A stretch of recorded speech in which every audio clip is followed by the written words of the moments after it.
We are at Fire Headquarters on South Main Street, welcoming Chief Steve Eggenbrow. Thank you for joining us today. What is new with the Clearcreek Fire District? So there's a lot of new stuff. Part of operating an emergency services department in a growing community is you're just constantly busy. You know, with growth comes growing pains. So for the last 20 plus years, whenever you think, oh, things are going to slow down next year, they just never do. So there's always stuff new. You know, we're always growing and trying to provide the best services we can to the community. Well, and you always do a great job for us. And unfortunately, most of us only really encounter you and your wonderful team on our worst days.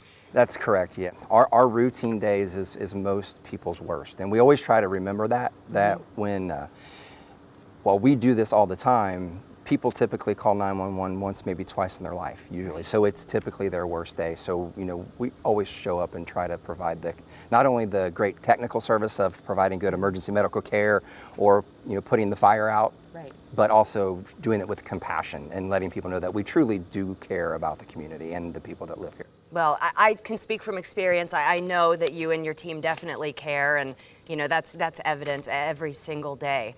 Now, I understand that our fire and paramedics and whatnot, that you guys need a little bit of help.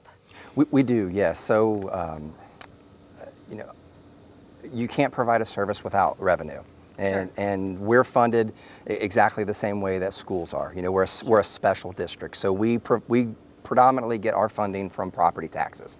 We do bill for emergency medical calls, but that only brings in around 10% of our revenue. So the lion's share of our revenue that comes in is through property taxes. So you put a property tax levy on the ballot, it gets certified, and then you bring in a certain amount of money every year, and that really doesn't go up. It stays relatively stagnant, but unfortunately there's always inflation, and over time, you know, costs do rise. And so if you think, you know, what was gas 20 years ago versus what it is today, it's just more expensive. Same with salaries and healthcare and all of those kinds of things. Sure, and our world is facing new challenges. It is. I'm sure the costs are going up. So we are going to be seeing a levy on the ballot this fall. Is that correct? That is correct, yeah. This November, we're going to be placing a 3.75 mil levy.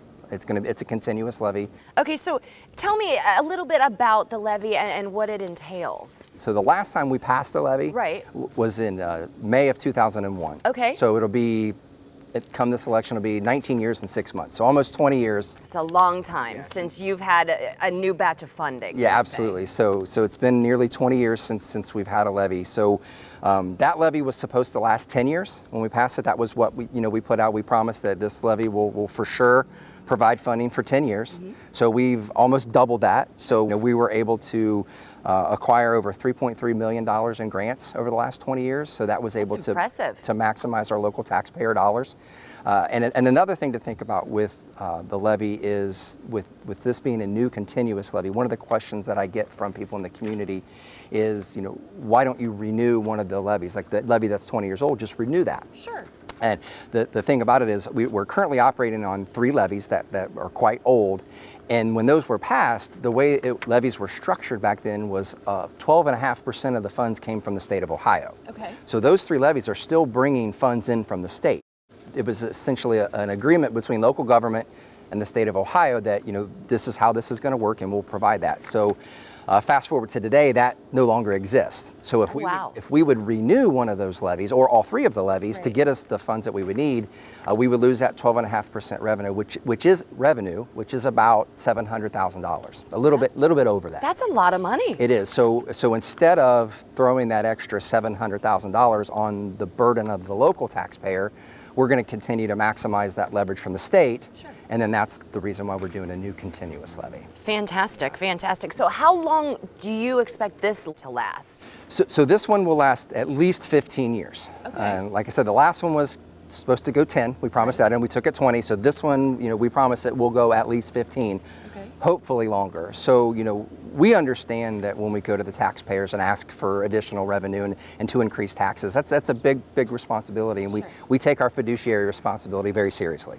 So with that said, the way we're kind of thinking is, you know, to operate a world-class fire department, to do so with only needing 2 levies in a 35-year period of time is really fiscally responsible. So I would agree. It sounds incredibly fiscal. How much will the levy cost? So if you look at the auditor's website, it said don't look at like the realtor's value or what you would sell your home. The market value doesn't matter. Thank you. The market value. Yes. So if you get on the county auditor's website and see the true value of your The assessed value. listed on the website, it will be $131.25 per $100,000 valuation. Okay. Which is $10.94 per month. Is Okay. Per $100,000 evaluation. Okay. So, okay. Yeah, about $11 a month per $100,000. What all will this levy accomplish for our community? So we have a number of things. First and foremost, I mentioned we provide a world-class service. So that you do. We staff 3 stations covering 47 square miles currently. Right. So we're going to continue to provide that same great level of service. So that's first and foremost.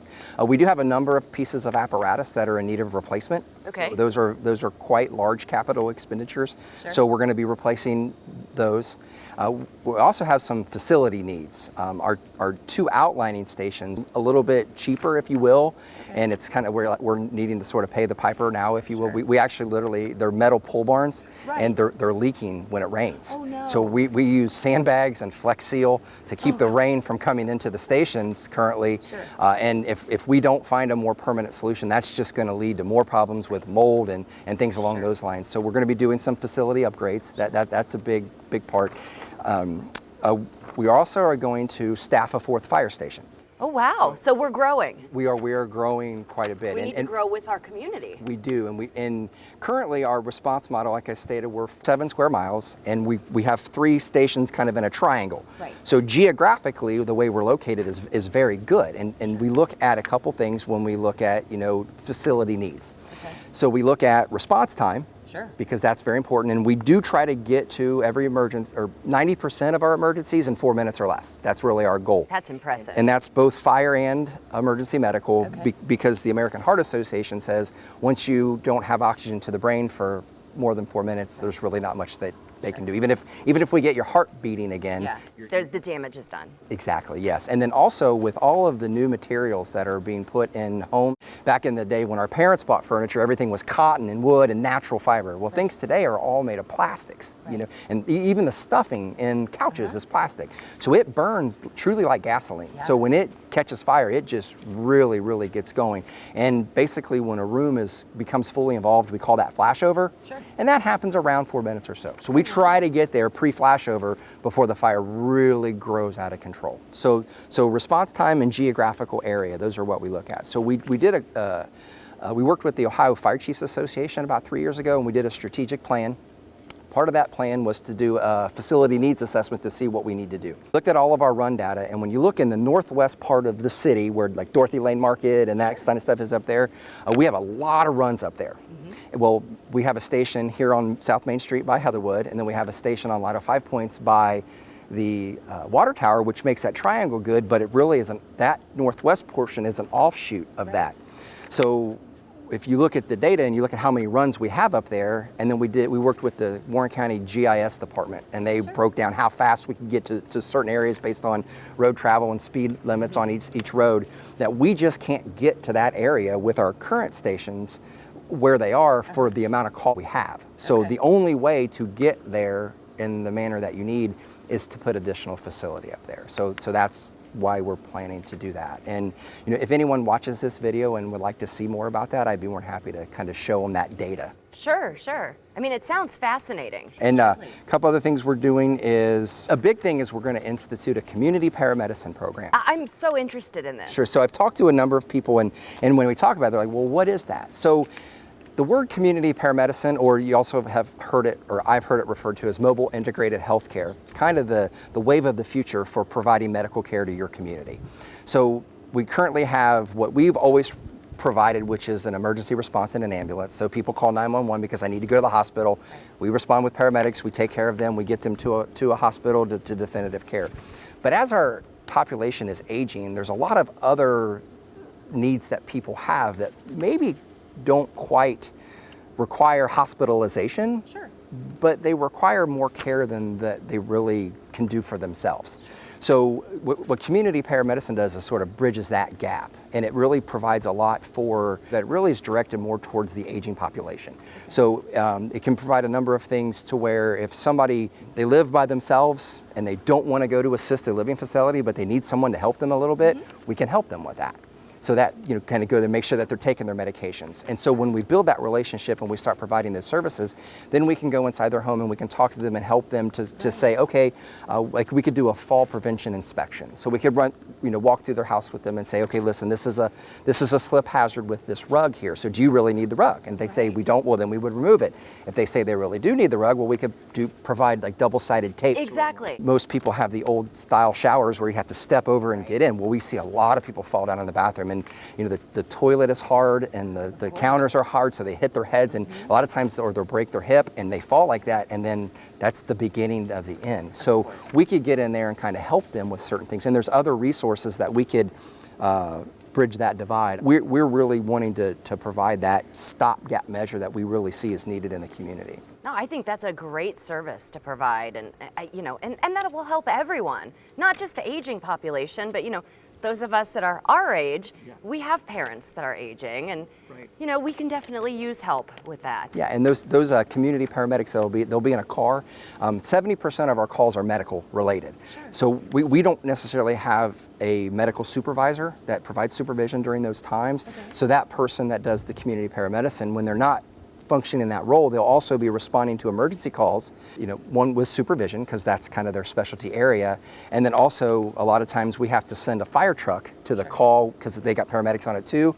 But running a big truck like this down the road is very expensive. Of course. So to kind of ease the burden of not having to send a big truck on a call, we'll be able to send someone in an SUV type vehicle to assist and provide help there. So always trying to maximize our resources best we can. Awesome, awesome. Now, I'd be remiss if I didn't ask, with everything that's going on in the world right now, why a levy?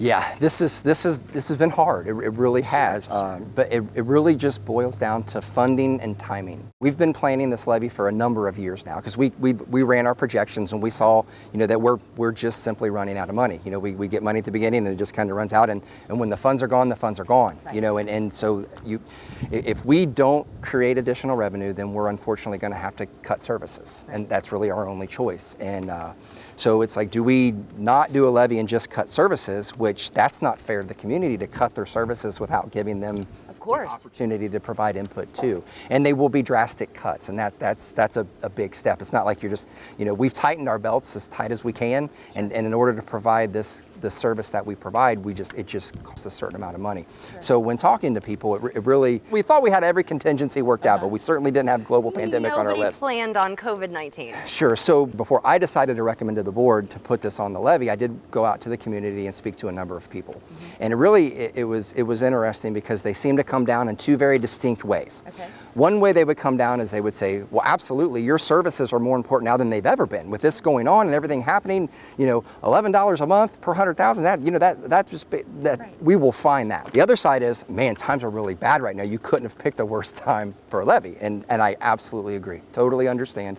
And but when talking with them and saying, I get it, but if we don't, we have to cut services. And like, well, we don't want that at all. Right. So we understand and we get it. So yes, we support that decision. And then other people, they're just kind of like, I just don't know. And so right. it caused for some stressful conversations and some long meetings to really discuss, do we do this? And what we basically came down to is there really ever a good time for a levy? Sure. Then we kind of said, there's really not. But before we go and start making drastic cuts and closing down a fire station and letting go of a lot of staff, we at least have to give the community the opportunity to tell us that they want to maintain the service and increase it, right. Or they're like, no, we just can't. And then at that point, we work for the community, they give us the direction, and that's the direction we would rather not go, but if the community speaks, we can only provide the services that they're willing to pay for. Speaking of the cuts, if the levy doesn't pass, what happens? Yeah, so fortunately, we still have a little bit of the reserve that we've built up through the years. So it's not like if November 3rd cut, then we just immediately start cutting services right away. Right. It will be in a more tiered response. Eventually, we'll just start losing people. And then eventually we'll have to close a fire station because we'll have to make up about $1.2 million in revenue a year. So Yeah, so that's... So that really could affect everyone in Springboro and Clearcreek Township. Yeah. On our worst days. For sure. Yeah, we talk a lot about the response time. We really try to get it to be 4 minutes or less. So because we've gotten busier and where we are, and I mentioned the high call volume area, that our response time is just creeping up every year, and it's getting longer and longer. If we cut staffing and close down a station, that's going to grow exponentially, and it's going to take us a long time to get to you when you really need us most. Wow. Wow. If a community member has questions or wants further information about the levy, how's the best way to reach out? Are you going to have public forums? I know that's tough in the COVID-19 world to, have any meetings or anything about the levy. Sure. Well, I'm going to hold 3 Zoom meetings. Oh, great. So people in the community, and we'll put that information on our Facebook page and our township website, so that people can sign up for those, and I'll send them the link to the Zoom meeting, and they'll be able to attend those. And so that'll be great. So we won't have to worry about any COVID issues there. Excellent. And then also my contact information is on the website. Our non-emergency numbers, 748-2766. Okay. So they can call here, during normal business hours, and I'll call them back. If someone wants me to come speak to them, I'll come speak to anybody in the community that wants to hear me. So we'd be more than happy to do that. And we're going to be putting, some information, like we've got this flyer that you and I are holding here. Right. So we're going to be putting this on our website. So it's got a bunch of the information broken down, it's front and back. So there'll be a PDF on our website along with some other information kind of outlining, what it is that we're doing and why we're doing it. Well, Chief, thank you for all that you do for our community, for all that you do, just for everyone. Well, you're welcome, and thank you for coming and giving me the opportunity to communicate what this levy is about, and hopefully I answered questions that people have. Well, thank you. Back to you.